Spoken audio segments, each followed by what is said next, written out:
Hello, my name is Alicia AMMorgan, and welcome to the discussion today. We're talking about shattering limits, women's leadership triumphs. Some background about myself. I am an aerospace and industrial engineer. I have aviation and defense industry experience. I've worked in nonprofits in executive leadership as a vice president of education and programs, supporting STEM education. Also after-school programs and career and workforce readiness initiatives. I am PMP and Agile Metrics certified. I am an expert facilitator and consultant on all things project and program management. I help empower teams to lead strategically well, and I've led them to award-winning success.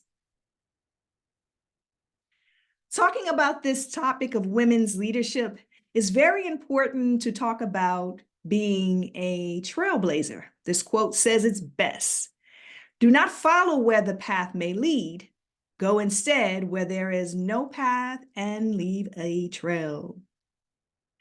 To triumphantly lead as a woman, you often have to go the road less traveled, blaze trails, and lead the way. So today we're going to talk about many ways that you can do that and what it looks like. The first thing you have to do is select a vision for success. So selecting a vision for success. This is very important. My vision for success as a woman may be different from yours. You may desire to climb the corporate ladder and be a senior and executive leader. Someone else may want to go out on their own as a business leader and to become a CEO of an outstanding organization of their own. Someone else may be out in the community doing amazing things. It's multifaceted. No one right answer. So select your own vision. Now, some trailblazing traits. Of course, this is not an exhaustive list. You can add your own traits. But again, as we're talking about this, setting a clear vision and purpose is very important because it drives your decisions. A trait that I know all so well is strength and resilience. Strength doesn't mean that you're always going to feel like it. Doesn't mean you don't get tired and sometimes overwhelmed. It doesn't mean that you don't fail, but you have the strength and resilience to keep moving and taking time out as necessary. Being a visionary with a plan, but also knowing that you need a strategy to execute on that plan. And having emotional intelligence is very important. We all communicate differently. And when you're working with people to achieve dynamic things, you have to have empathy. You have to understand when someone's communicating directly and indirectly. You know how to collaborate across cultures and generations, and also with other women. We don't need to think that there can only be one woman who can achieve great things. We can all do so. We have to get out of that thinking that there can only be one. No mean girls. And continuous self-improvement. It doesn't mean that you don't acknowledge the great and amazing things that you do, but you know that every step of the way to go further and be more dynamic, you have to continuously self-improve. So sometimes you are the teacher, sometimes you are the student, sometimes you are the mentor, sometimes you're the mentee, sometimes you're the coach, and sometimes you're the person who needs to be coached. And understanding where you are in your journey. Now, this is a big one. To be that trailblazing leader and triumphantly succeed, you have to overcome perfection and build your confidence in knowing that you'll never be perfect. You are good enough, and yet you can make mistakes and learn from them. Now, learning while doing is so important. There is actually a book that I really enjoy by Eleanor Roosevelt, and it's all about learning while living, learning while doing. And she talks about every step of the way even when she didn't know she was going to be a first lady. And as she embraced it, there was always something that she didn't know. And then she kept learning, and she became an extraordinary advocate for many people. But you have to be willing to learn while doing. You have to embrace a growth mindset and know that perfection is not attainable. You have to focus on that improvement and celebrate those small victories and learn from your setbacks. We have this big, ambitious, bold goals, and we forget like every little step you take matters. So celebrate that. And this is a big one. Set realistic expectations. I know it's ambitious. You say, what are your 5-year goals? What are you going to do in the next 12 weeks, 90 days, all those things? But are you okay if everything on that list is not accomplished? I often have to check myself because sometimes I said, oh, I didn't accomplish that in this amount of time, but I did still accomplish it.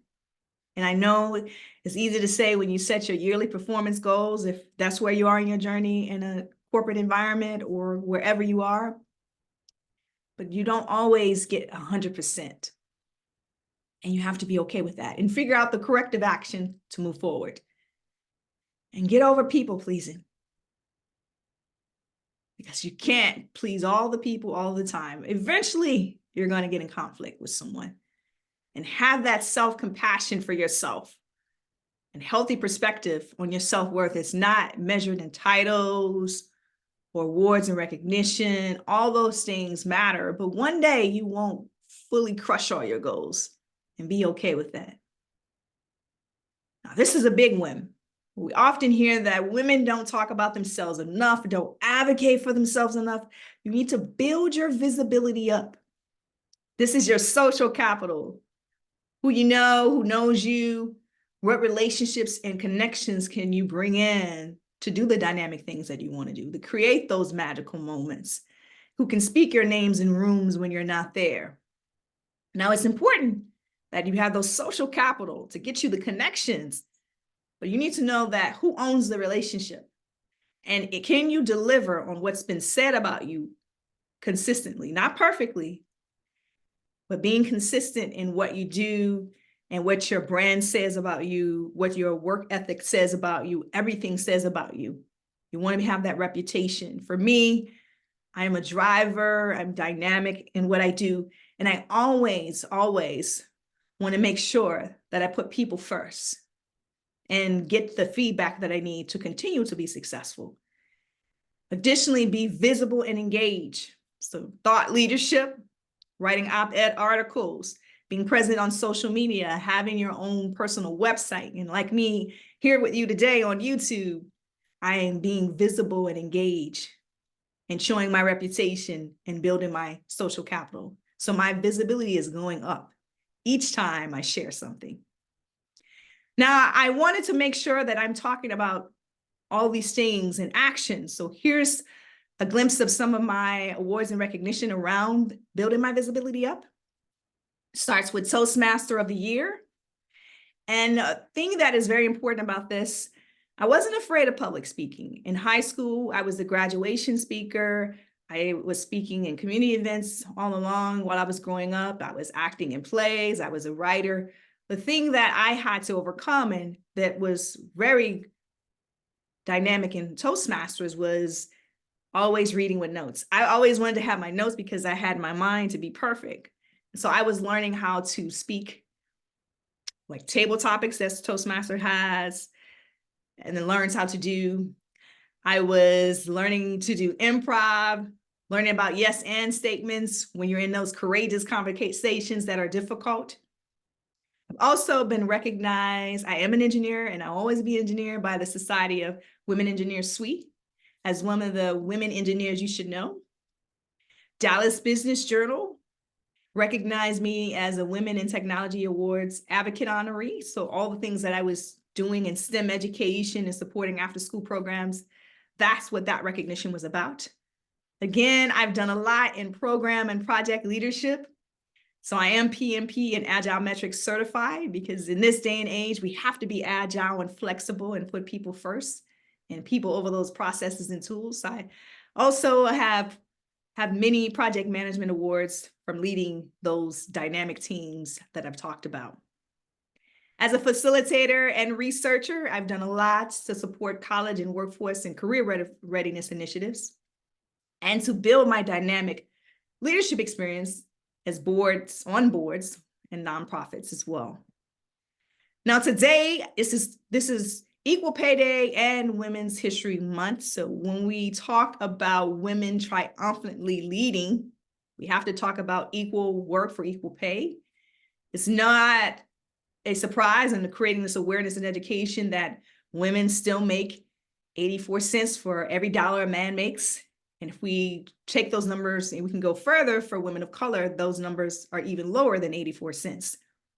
And talking about negotiation skills, I have a personal story. I was invited to be a keynote speaker for an organization. Now, there were going to be men and women across cultures and generations and community organizations, nonprofits, for-profits at this particular event, but it was a male-led organization. And I was going to be the first female keynote speaker they had.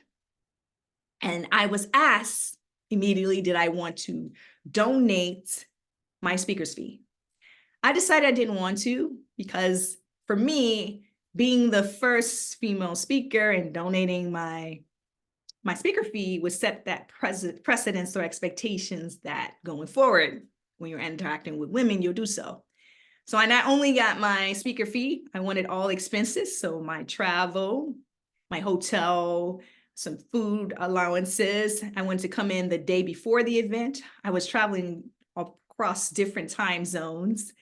And then the day of the event after that keynote was over, I also wanted to stay the night so I could kind of rest well. And I had a driver that picked me up from the airport and well as took me to the airport when it was time to leave. So for me, negotiating and advocating for yourself is very important. And again, having that transparency and that data around why this is all important, because equal work and equal pay.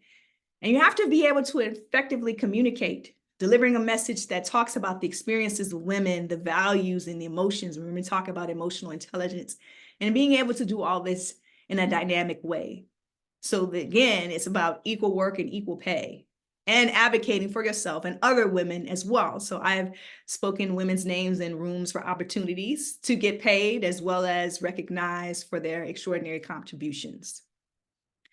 I hope today that you've learned some dynamic ways about shattering limits for women's leadership in triumph, and that you can share these experiences with people that you know, whether you are a woman or a women's-led organization or an ally and advocate. I hope this information empowers you on why this is important to shatter those limits.